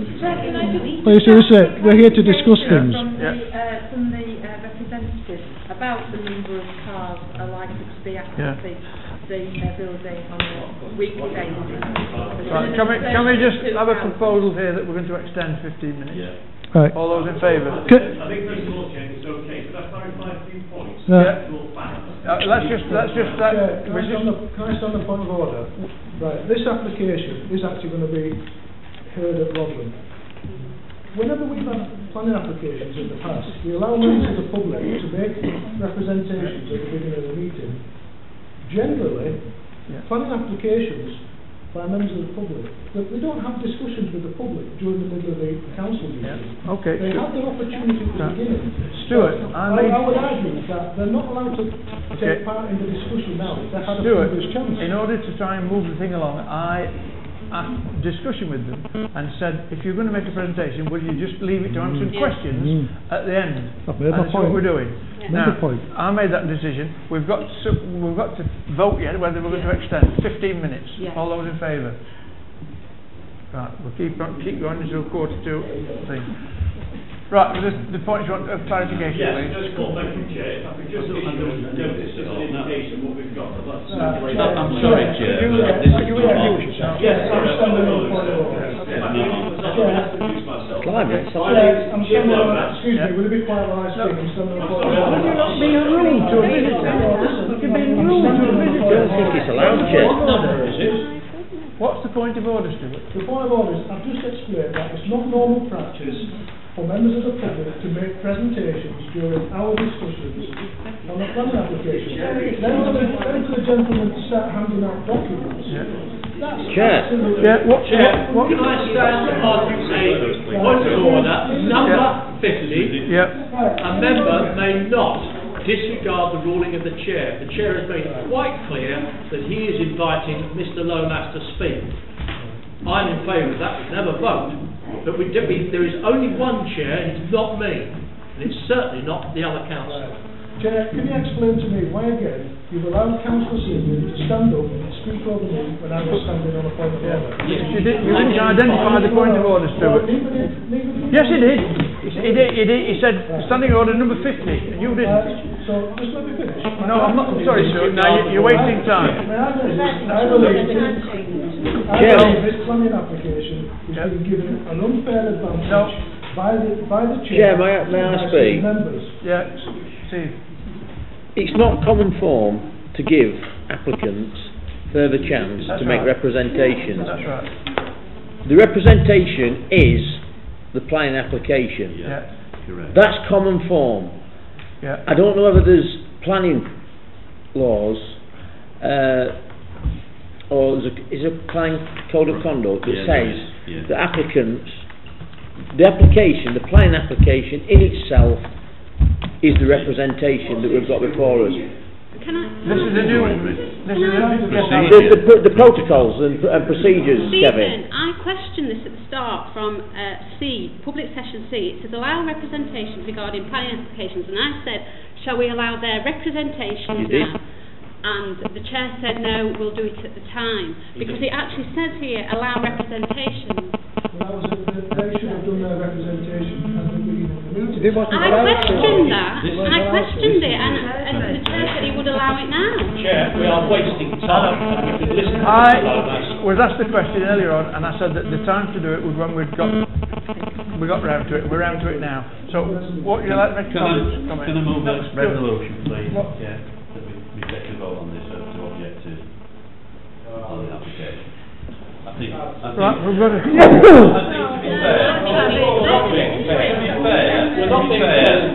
fair, the applicant, well, to be fair to the applicants, they did apply to do a presentation. We rejected that at the council meeting. No, it's not between. I'm sorry. I wasn't there. I'm sorry, but you should. More time is passing. We could listen to him. I don't want to go to. Don't worry, I don't want to go to a vote. But what I'm saying is, I think we've had more than the fair share of a chance to put it across. We've had the full pack in here, something we've never done. When you just bear with me, when we had the finance meeting the other night, there were 2 pages of documentation in that pack. We didn't get round to it that night to decide on it, right? We didn't have a vote. We've come back to this meeting, there is a 14-page documentation in there which it says presentation to Anscombe Parish Council, which we didn't vote to accept. It's been put on the agenda. I've been in contact with the chair about it, and we've discussed it, and we've gone ahead. But I didn't expect that a representative of the applicant would then give us 10 minutes more airtime to put more... Give it the courtesy. Courtesy. All right. We have never done this before. We have not. We have never done this presentation. I will tell you, bioflame is one example. Well, that's a separate issue. That's a parish-wide thing. Clive, you asked me why we've done this, and I said because you said to me we have not got enough information to make a decision on this. You said that to me, and that's why I said give us your stuff and ask it to go in the pack. All right then. To be fair, I'll give Mr. Lomas the chance to speak, right? But I still want to write a reply under that to ask further questions. Are you happy with that? Yeah, you can. Do you want to? Thank you very much. Are you willing to accept questions at the end? I'll do what I certainly can. Well, I'll stop till we sort it out. I'm here tonight to give you information. Yeah. The application is actually with Rotherham Borough Council at the moment. They are the determining authority. Would you like to use the mic? I'm here tonight to give you as much information as I can. We're basically putting an application in your parish. We want to give you the information so at least you can make an informed decision. That's all I'm here to do tonight. Now, as you're well aware, this site has quite a long convoluted planning history. You'll recall an application for the Gospel Hall and the church, which was produced circa about 2012. It was the largest site that went all the way down towards Northern Cross Roads and basically covered a whole parcel of Greenbelt and Greenfield land. I accept part of this site, which is in the Greenbelt, but technically most of the built form has been built on an allocation in the UDP, which is actually an industrial land allocation. So we've focused the majority of the built form on a policy area which actually would allow building to take place. I accept an element of the built form will go on to the Greenbelt. Now, if I can refer to the actual protocol, please, Council. In terms of that particular document there, you will see a proportion of the building actually going on to brownfield land. The former scrapyard, I know it's a scrapyard, I used to complain, there's a kid down there. It's a scrapyard of the year, it's mucky, contaminated land. We're going to clean this up, we're going to make improvements to this. So, we've got a lot of the building on the brownfield land, we've got a building on the industrial land. Sorry, Chair. And we've actually, sorry, Mr. Lomas. There is a conversation going on in the back, and it's just never ending. It's rude. Would you use the mic? No, don't use the mic. We've had complaints from the meeting next door that we hardly hear their presentation. Mr. Lomas is perfectly audible if people will listen. Will you carry on? Carry on, Mr. Lomas. I'm only here to give information and to help you make an informed decision. I agree. Your representation to Rotherham Planning Council. So you're talking about that piece my representation in due course. Going back to this particular plan, I accept that element of this land is Greenbelt land. I accept that. And we've made that perfectly clear to Rotherham Borough Council. But what we're doing is we're focusing the built form on a policy area where buildings are acceptable. We're focusing the built form on brownfield land, on land which actually benefits from a stamp planning permission for a larger building, which was actually allowed for the scrapyard use. So, there have been buildings allowed on that site.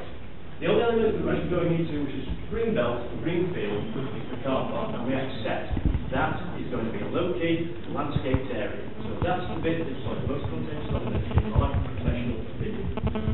Now, as far as capacity is concerned, there are 125 car parking spaces shown. There's car parking areas shown for coaches because people will travel.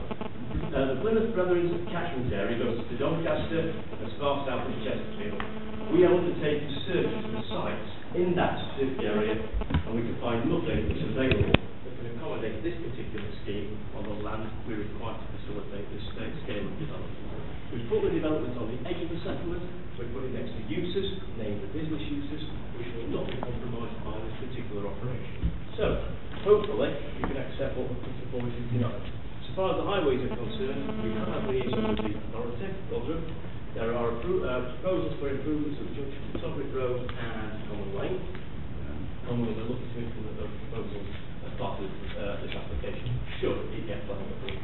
So that's okay, thank you. Anybody got a question? Just the number of vehicle movements you anticipate. 2,000's been quoted. Will it be that high? That looks rather excessive. The vehicle movements there are different sort of events that go on. There will be one or two larger events, but there will also be events which are very low key, to be quite frank with you. There will be, I think, if I'm right, please, David, how much is the largest event? One of the debate now. The largest, making a presentation. 500 visitors. 2 and 3 times a week. 500 people. Yes. Okay. Chair, I'm standing on a we're asked to listen to a presentation. Okay. Okay, thank you. Can I ask? Can I make a point then? It's finished now. What I get a bit worried about is if you don't go on this land, will it be invaded like it was invaded down? I can't see what will happen in that land. Yeah, because we had an invasion on Kirkby, and I wouldn't like that if this land's available So to us. that's good enough for planning. We've got an agreement in place with the landowners to basically Right. put this scheme forward, and there's no further plans after this. Right, can anybody like to propose that we don't object to this? No, can I ask some questions, please? You can if you wish. But I've Stuart, been asking if there are- we've got 5 minutes left. I know you said about that, but the fact of the matter is that it obviously doesn't comply with the council's unitary development plan and also their greenbelt sites and policies proposal. So how you can say that it's not going to build on greenbelt, I don't know. I'd just like to quote to you again that we set a precedent in this parish council last year when we voted to object to greenbelt development on Pennyfields Lane. If we go ahead with this, then the people that live in that area are going to be absolutely dismayed, because what happens if we support development on greenbelt, we're opening the gates to developers all over the place. There's nothing, if this is granted, to stop your clients putting a planning application in for the rest of the site, which is further towards Todwick Road. There's nothing at all to stop you doing that. And what's happening, this is, as Councillor Stonebridge once famously called it, the Trojan horse. This is in reverse, where we go into the other side of the site, apply for planning permission for that. If you get that, then the next application will be for the other part of the land. And I can't. I'm sorry, I can't go with that. Okay, right. And also, the road network down there will not cope with the amount of traffic that could be generated. Right. It's going to be horrendous. Right. And if we have a different view on greenbelt planning applications, then anything else that comes in front of this parish council in future, we will have no option but to go along with. Right, I'm going to, being as there's only 3 minutes of our time left, I'm going to ask if anybody would like to propose that we do not object to this. I will propose that we don't object. Anybody second it? I would like to speak. Anybody second it? Well, right, you can. Can I just ask one other question? Could the councillors inform me if they've had any prior discussions to this meeting with the applicant? No, I haven't had any. I'm aware one councillor has. She told a member of the public before Christmas that this planning application was going in, so obviously. Who was that? Councillor Dalton. Yes, I've met with you. Anybody else met with the applicant before? At this stage? Just to make sure, I just want to make sure. Stuart, you're going to run out of time. Planning probity point of view. Stuart, you're going to run out of time. Village about the greenbelt, all run off, and in 5 minutes you can make a decision. I know, it's unbelievable.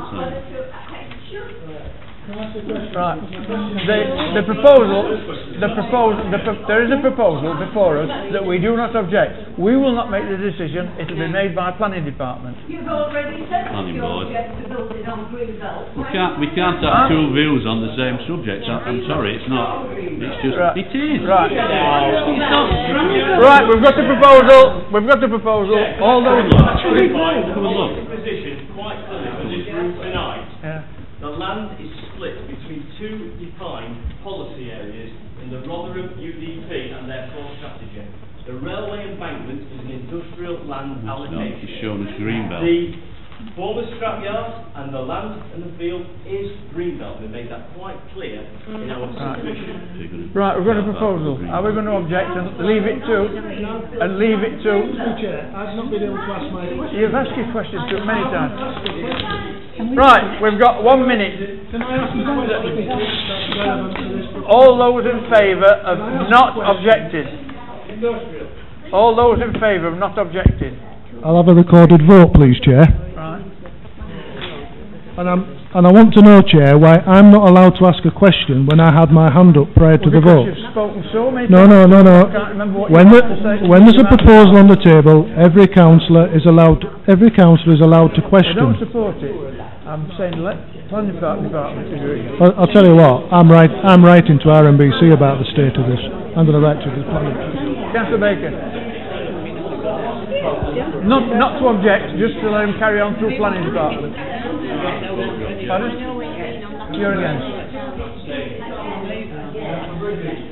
Councillor Bridges. Don't rush off on our behalf. To Stay and object do a or vote, not? please. I'm not going to oppose it. I'm not going to oppose it. Helen, what are you going to do? For. Yeah. Yeah. She's got away with it. Answer the question again, hasn't she? I'm for it. Jarvis, Against. Councillor Jackson, Councillor Cindy, For. Councillor Thornton, I'm against because it's in Greenbelt land. Councillor Warren, For. 5-4, 5 against. Right. So I'm the casting vote. I'm going to leave it to the planners. Right. Meaning I'm... Closing the meeting. You're closing the meeting. Right, it's now time. The meeting's closed. Thank you very much for your attendance. Go away with it again.